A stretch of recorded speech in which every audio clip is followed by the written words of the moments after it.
Bueno, vamos a empezar con las preguntas. Me parece más práctico que se queden donde están y les acercamos el micrófono. Para Martín, el modelo de agroecología, ¿cómo se puede implementar en una tenencia de la tierra del 60% en manos de arrendatarios? Hola. Hola.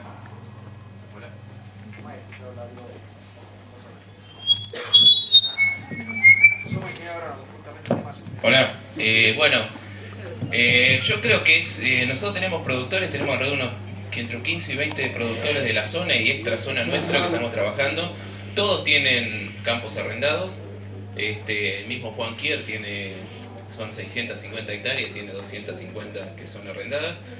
Es perfectamente factible. Ustedes piensen que nosotros no trabajamos con pasturas perennes, trabajamos siempre con cultivos cortos. Y por lo que vieron ustedes del primer momento, del primer cultivo que hicimos, ya la rentabilidad fue mejor, digamos, por la disminución de costos, fue mejor que en el modelo actual de altos insumos. O sea, es perfectamente factible y por supuesto que es muy importante que el productor dueño de la tierra entienda de alguna manera la importancia de cuidar los recursos y de hacer una agricultura más sustentable. Bueno, vamos a ir mechando. Para Pablo Calviño, ¿cuáles consideras son los requisitos para iniciarse en una producción por ambiente y una producción certificada? Son dos preguntas totalmente distintas. Para la agricultura por ambiente, el primer paso es identificar diferentes productividades dentro de los lotes. No se justifica hacer la agricultura por ambiente si los lotes son parejos. Para eso ayuda mucho ir arriba de una cosechadora cuando no se tienen mapas de rendimiento, o tener mapas de rendimiento y evaluarlo. Yo pongo normalmente que debe haber por lo menos un 15% de diferencia entre ambientes para que se justifique diferenciarlos a lo largo del tiempo. Y segunda variable es identificar cuál es la causa de que tengan distintas productividades. Es muy importante identificar, porque la mayoría de las diferencias en general se manejan por diferentes fertilidades, y en la realidad la variable número uno que diferencia ambientes es agua, como es en la mayor parte de las regiones. Entonces hay que ver esas diferencias. Y una vez que uno tiene identificadas las variables, bueno, ahí sí identificar qué prácticas se necesitarían para cada uno de los ambientes. Respecto a agricultura certificada, la agricultura certificada más fácil de hacer en Argentina hasta el momento, y para mí, visión, por la experiencia que tienen, es la certificación de APRESID. Así que eso es muy sencillo, es cuestión de ponerse de acuerdo con la gente de APRESID y que ellos los dirijan o los guíen. Para Roberto Rizali, estamos bastante acostumbrados al tema de emisiones de dióxido de carbono y algunas ideas de cómo lograr disminuirlas. ¿Cuáles serían las formas de hacerlo con respecto al óxido nitroso? Bueno, como dije recién, depende, la emisión de dióxido nitroso depende de... Hola. Aprendiste, ¿no? Depende del contenido de nitrógeno mineral del suelo, de la humedad, de la temperatura, de la cantidad de carbono soluble. Una de las cosas que podemos manejar nosotros es el contenido de nitrógeno mineral del suelo, haciendo, por ejemplo, sincronizando la aplicación de fertilizante con la demanda del cultivo para que el cultivo saque rápidamente ese nitrógeno del suelo y no quede expuesto a esas vías de pérdida. Y por supuesto cosas mucho más gruesas podemos hacer, como no fertilizar de más, hacer un uso racional del recurso, y todo lo que mejore el cultivo, que haga que tenga una mayor posibilidad de extracción, que sea más eficiente en la absorción de nitrógeno, por supuesto, son cosas que... La idea es competir con esa vía de pérdida lo mejor posible con el manejo que podamos hacer. Para Martín Zamora, ¿dónde obtuviste la información para comenzar el módulo de agroecología y si existen redes de intercambio con otros módulos? Hola. Sí, bueno, nosotros empezamos, ya dije, año 98, haciendo una capacitación en la Universidad de La Plata, en la Facultad de Agronomía de La Plata, pero en ese momento no teníamos, o sea, toda la información que había no era para la agricultura extensiva, sino más bien intensiva, y modelos muy diferentes a los nuestros, como los colombianos o los cubanos. Nosotros teníamos los conceptos y en un momento dije, bueno, tenemos que empezar a trabajar y formamos un equipo interdisciplinario. Éramos varios los que trabajábamos y bueno, y empezamos a tomar algunos de estos principios que ustedes cualquiera los puede leer y creo que ninguno van a estar en desacuerdo. El tema es cómo lo aplicamos a los productores de nuestra zona, que eran de una forma diferente y grandes extensiones, ¿no? Entonces empezamos a trabajar con el tema de aumentar la biodiversidad, pero más o menos en ese tiempo conocimos a Juan Quiera, el productor de acá de Estación López, en donde nos ayudó, digamos, a ver cómo eran los planteos que hacía él, cómo lo estaba trabajando, y por supuesto nosotros adoptamos algunas cosas, pero todo el resto lo fuimos discutiendo y debatiendo con todo el equipo interdisciplinario. Teníamos equipo de microbiólogos, teníamos de ganadería, teníamos de suelo, gente de extensión, gente de investigación. Y bueno, y fuimos avanzando sobre lo que teníamos, digamos, ¿no? Entonces, de esa fue la manera. Pero lo interesante que teníamos un modelo que era productivo y que era factible, y que en su momento, cuando muchas veces llevamos gente, sobre todo de INTA, a mostrar el modelo, nos decía que era irrepetible, que no se podía replicar en ningún otro productor, porque era, digamos, una filosofía del productor. Y bueno, y después nos dimos cuenta que no, que se podía replicar a cualquier productor. Lo hicimos en Barrow, tenemos los resultados de Barrow, que sí, somos un equipo chico de trabajo, pero tenemos buenos resultados.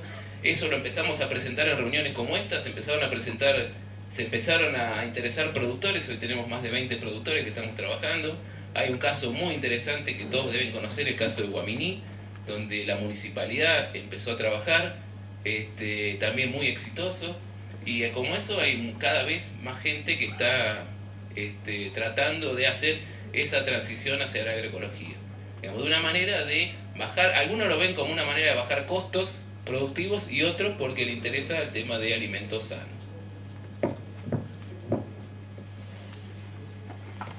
Para Pablo, es una pregunta que va por dos lados. Primero, ¿qué se requiere por parte del productor o empresario para llevar adelante la producción como en el campo de San Lorenzo?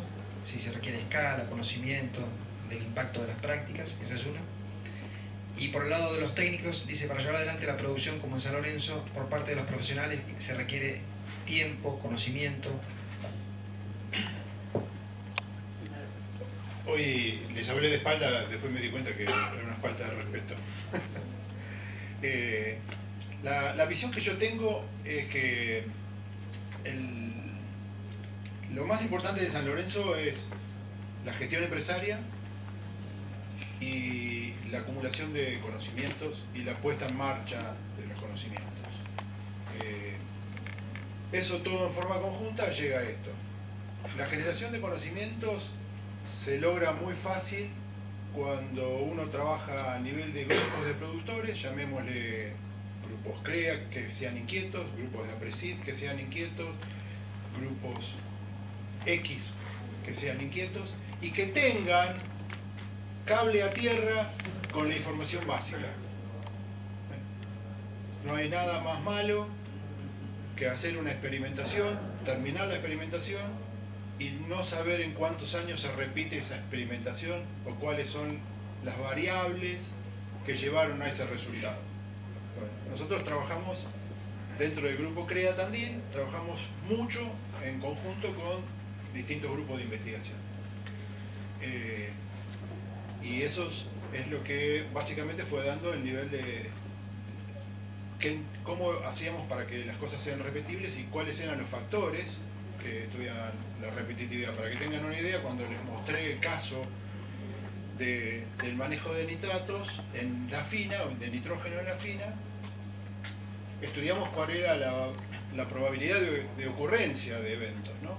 Porque eso, por ejemplo, tiene que haber ocurrencias de riesgo de lavado o pérdidas por denitrificación, y a su vez que tenga agua durante todo el tiempo y que el nitrógeno se incorpore rápidamente cuando hacemos la aplicación en 2 nudos.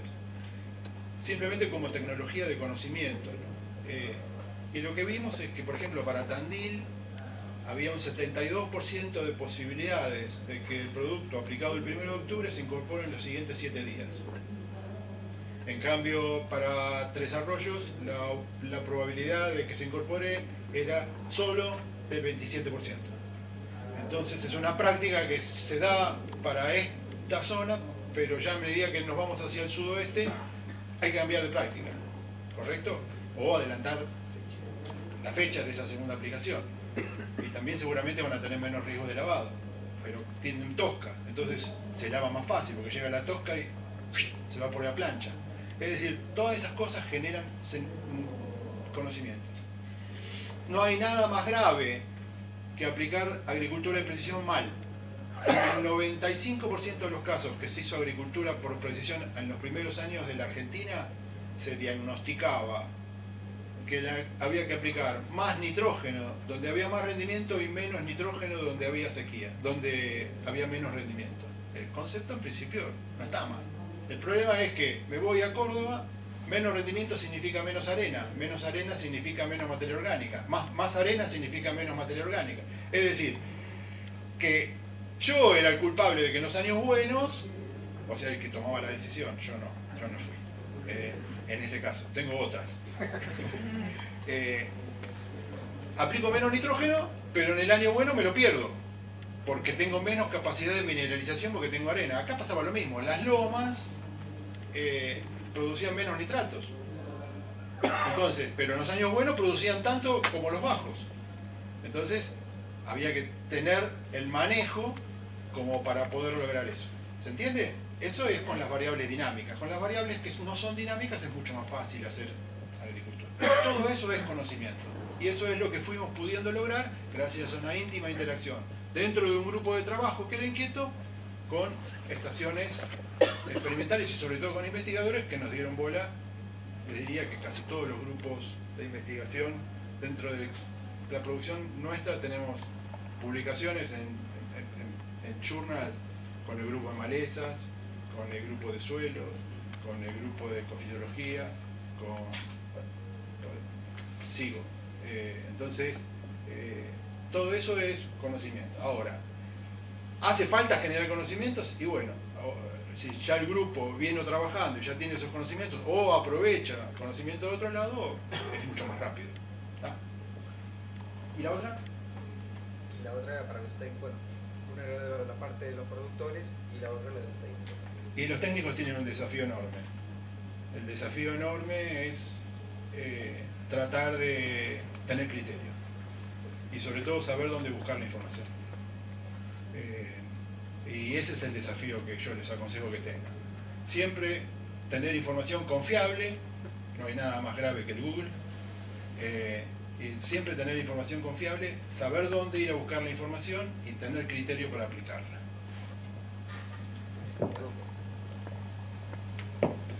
Para Virginia, según una publicación de Connors del año 2008, vamos con la fuente y todo acá, la producción de alimentos caerá en un 90% sin el uso de agroquímicos. 40. Perdón, 40.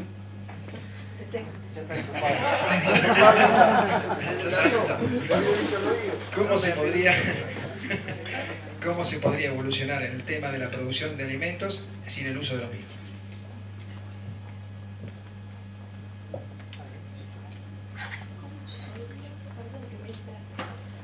¿Cómo se podría evolucionar el tema de la provisión de alimentos sin el uso de los mismos?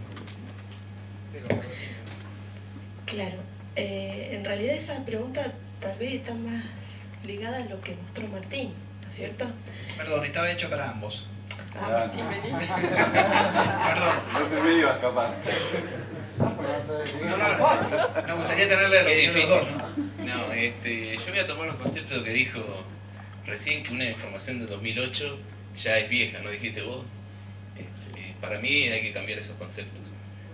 No, yo no dije que era vieja. Vos dijiste que no servía lo que vos habías hecho. Ah, claro. ¿No? En el 2008 o 2007 vos habías hecho unos trabajos que no se podía hacer maíz. Bueno, por ahí eran conceptos que se manejaban antes y que yo creo que hoy estamos demostrando que se pueden hacer perfectamente. Y ya la agroecología está a nivel mundial, digamos, ¿no es? Y justamente lo que demostramos es que, o estamos tratando de mostrar, porque hay muy poca información, digamos, de trabajos científicos aplicados a agroecología. Entonces, creo que se está demostrando, tanto a nivel productor como experimentación que estamos haciendo, que prácticamente tiene el mismo rendimiento.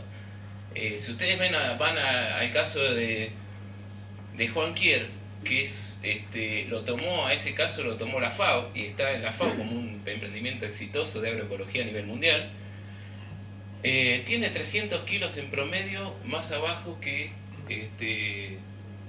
la zona promedio donde vive él, digamos, y todos los resultados, los datos que estamos tomando nosotros, nuestro, de él y del vecino, dan exactamente el mismo rendimiento, con un tercio del costo, y con y todo eso aquí sumando, ¿no? Un tercio del costo, no contamina, se podría vender a un valor diferenciado, aunque conceptos de la agroecología no es necesario, pero se podría pensar que son alimentos orgánicos. Entonces, pensando en todas esas cuestiones, Estados Unidos tiene mucho éxito todos los mercados orgánicos, sin embargo no producen orgánicos. ¿Y por qué sí se alimentan con orgánicos? Porque tienen capacidad de compra.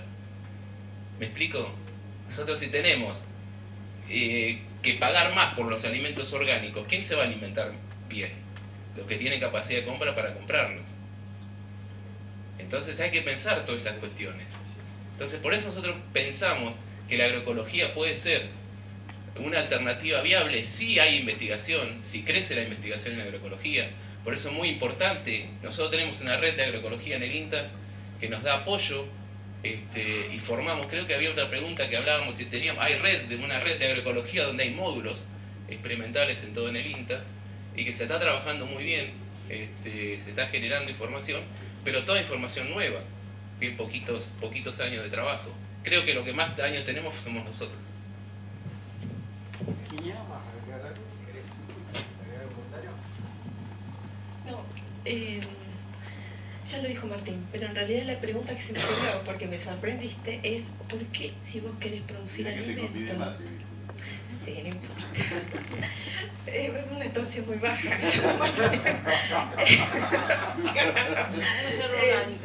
¿Por qué si vos querés producir alimentos, conceptualmente, por qué si vos querés producir alimentos para una sociedad que los requiere, vas a querer sistemáticamente meterle productos que no le hacen bien a esa sociedad para alimentarla? Digamos que es una contradicción que tenemos que resolver los agrónomos.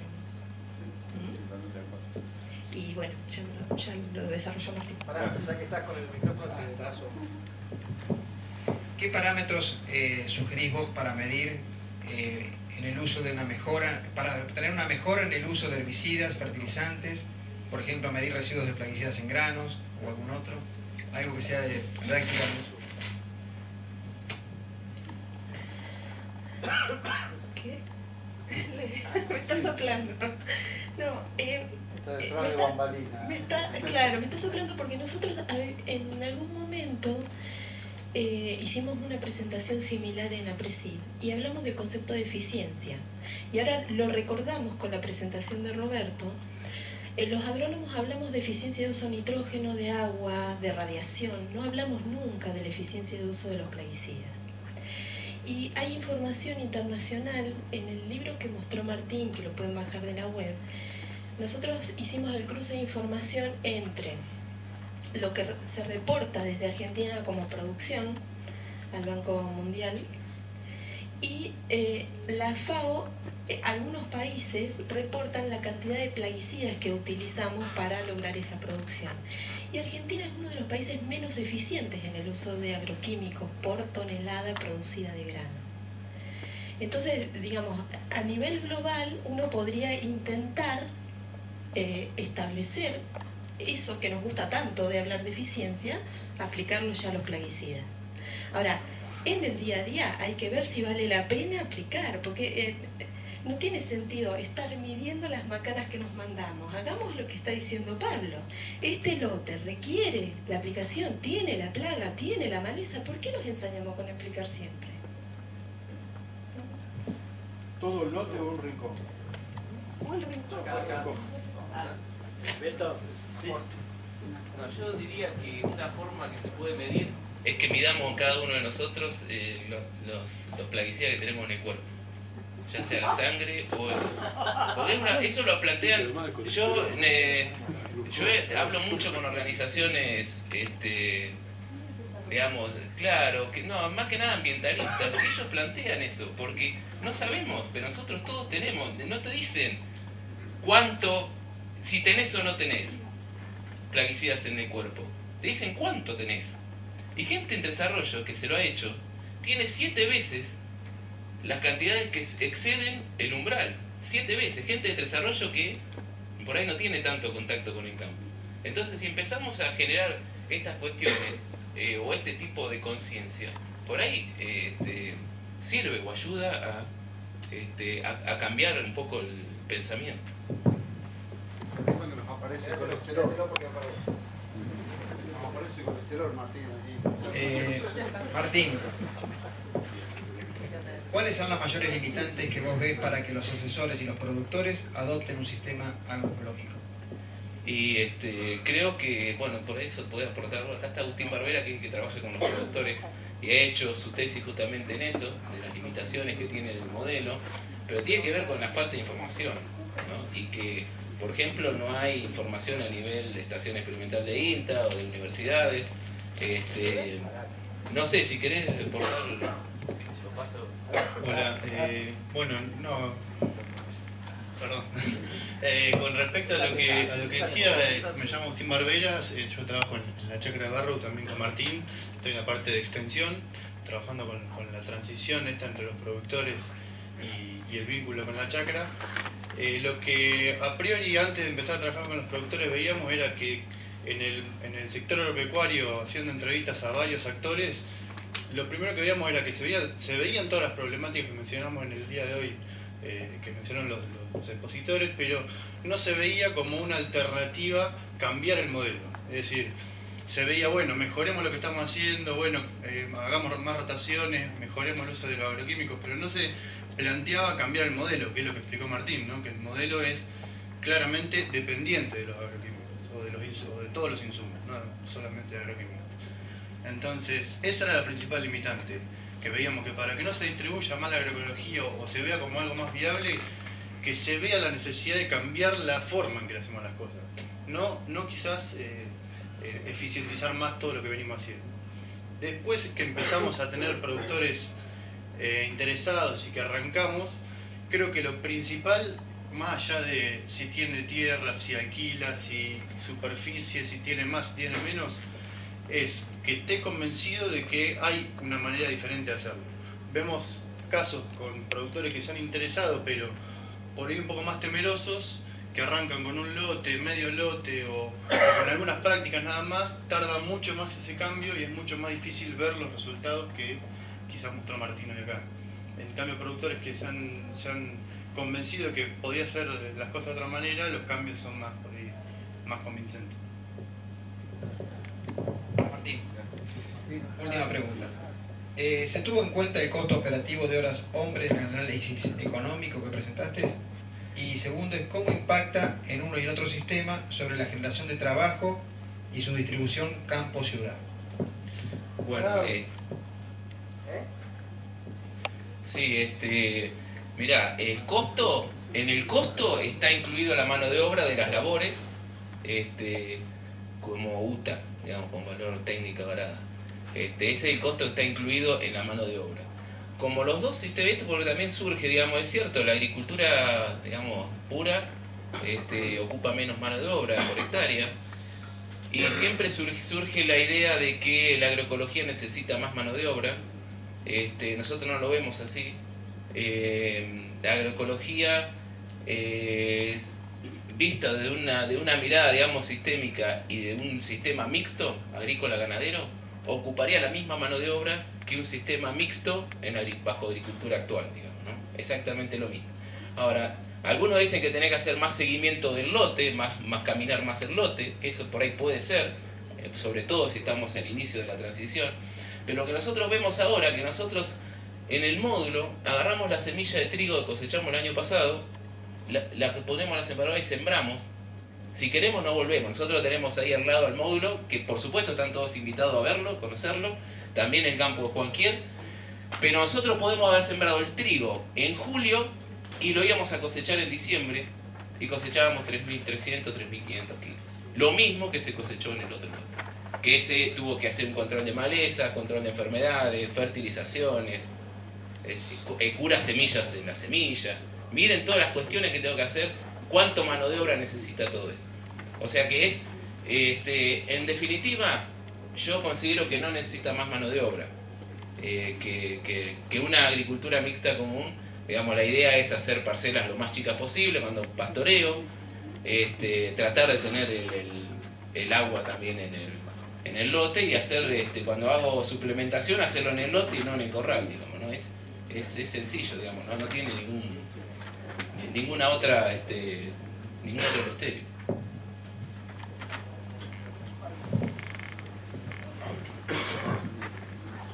Una aclaración que vale la pena, que es la misma pregunta mirada desde otro punto de vista. Martín lo tomó el uso de mano de obra tanqueras adentro. No nos olvidemos que el campo, la mayor cantidad de mano de obra que genera es tanqueras afuera. En la sociedad, transportes, sociedad, negocios, etcétera, etcétera, molinos. Entonces, cuanta más productividad tiene el campo, más generación de mano de obra en general tiene, ¿no? Hay productos que generan más mano de obra que otros, pero ese es el punto más importante. Si lo miramos no desde el punto de vista costo, sino de generación de mano de obra, que es una mirada que no tiene nada que ver con lo que habían preguntado, pero me pareció importante aclarar. Bueno, si no hay más preguntas, allá hay una a mano alzada. ¿Cómo ves ese sistema de agricultura en un sistema que no sea mixto? Porque hoy la mayoría de los campos en alquiler no tenemos ni agua para ni un molino para fumigar. Entonces, la pregunta es, en esos otros sistemas agrícolas permanentes, ¿vos crees capaz o posible este sistema agroecológico para, si no es con haciendas, que no sea mixto? Y esa es la duda que tenemos. Digamos, nosotros sabemos la importancia fundamental que tiene la ganadería. Fundamental. Entonces, lo que consideramos es que no tenemos.